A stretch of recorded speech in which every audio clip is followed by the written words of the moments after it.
एका दुष्टचक्रात अडकल्यासारखं झालंय. नक्की काय करतोय, कुठे जायचंय आणि कुठे जातोय याचा तुला मुळी थांगपत्ताच लागत नाही ना? मिळतील. आज सगळ्या प्रश्नांची उत्तरं सापडतील. आता लक्ष देऊ ऐक. एकदा एका हत्तीला लहानपणी साखळ दंडाला बांधण्यात आलं.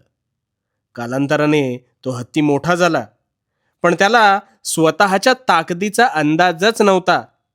त्यामुळे स्वबळावर जिथे तो साखळदंड सहज तोडू शकत होता, तिथे नकळत त्याला त्यात स्वतःला बांधून ठेवण्याची सवय झाली होती. आणि या ऐशोआरामी सवयीमुळे त्याच्या मतीची निव्वळ माती झाली होती. आता अगदी हीच परिस्थिती आहे ना, ही तुझी आहे. फक्त साखळदंडाऐवजी तू स्वतःच स्वतःला या पिंजऱ्यात अडकवून घेतोस.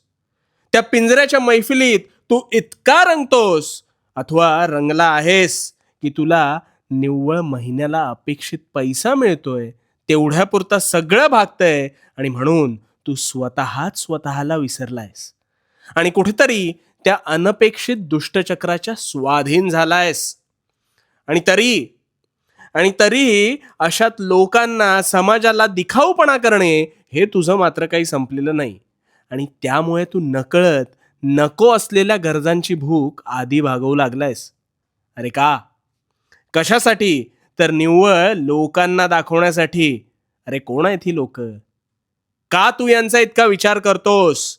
आणि ह्याचमुळे ही तुझी प्रगती खुंटते. समाधानाची जाणीव झाल्याशिवाय तुझी गरजांची उणीव कधीच भागणार नाही. म्हणून सांगतो म्हणून सांगतो बस झालं.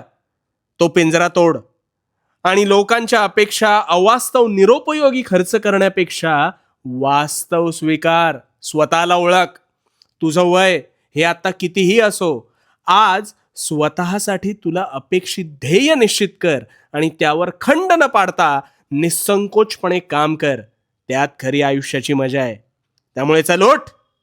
उठ, स्वतःच्या पंखांवर विश्वास ठेव आणि भिवू नकोस, कारण मी तुझ्या पाठीशी आहे. भिवू नकोस, मी तुझ्या पाठीशी आहे.